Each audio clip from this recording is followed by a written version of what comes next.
నిజంగా అంటాం కానీ ఆడవాళ్ళని అనుకుంటాం కానీ బంగారం అంటే ఎంత పిచ్చి ఎందుకు ఆడవాళ్ళు కానీ రోహిత్ మాట్లాడుతుంటే నాకు కళ్ళన్నీ అటే వెళ్తాయి. అటే వెళ్తున్నాయి.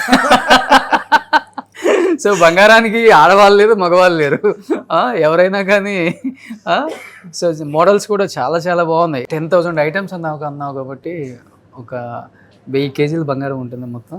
1000 కేజీలు ఉండదు, అన్ని 1000 కేజీలే ఉండదు. ఐటీ ప్రాబ్లం అంటే 1000 కేజీలు ఉండదు, కానీ 1000 కేజీల కంటే ఎక్కువ మా కస్టమర్స్ బ్లెస్సింగ్ అయితే మా మీద ఉంది. Okay okay.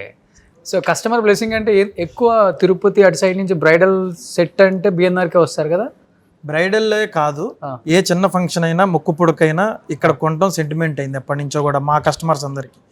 ఇక్కడ వచ్చిన నేను చాలా మంది మా కస్టమర్స్తో మాట్లాడినప్పుడు ఏంటంటే, నేను వాళ్ళతో ఇంటరాక్ట్ అయినప్పుడు సెంటిమెంట్గా ఇక్కడ ఒక వస్తువు కొన్న తర్వాత వాళ్ళకి ఇమీడియట్గా ఒక సొంత ఇల్లు కొనుక్కోవడం, వాళ్ళకి ఏదో మంచి శుభవార్త వినటం, లేదంటే ఇక్కడ మ్యాక్సిమం బై గాడ్స్ గ్రేస్ ఇక్కడ కొన్న ప్రతి పెళ్లి ఫంక్షన్లకి ఎక్కడా కూడా డోకా లేకుండా వాళ్ళు హ్యాపీగా ఉండి ఈ రోజు కూడా they are doing the best అనమాట. మళ్ళీ వాళ్ళు వచ్చి మేము మీ పెళ్లి కొన్నాము అని వాళ్ళే వచ్చి చెప్తారు. పోనీ ఇంకొక సెంటిమెంట్ కూడా ఉంటే చెప్పు. ఇల్లులు మాత్రమే కొంటారా? మీ దగ్గర ఒక చిన్న ఐటమ్ కొంటే కేజీలు కూడా కొనవచ్చు. కేజీలు కూడా కొనవచ్చు, అది అంతా కూడా అదృష్టం దేవుడిది. అంతేనా?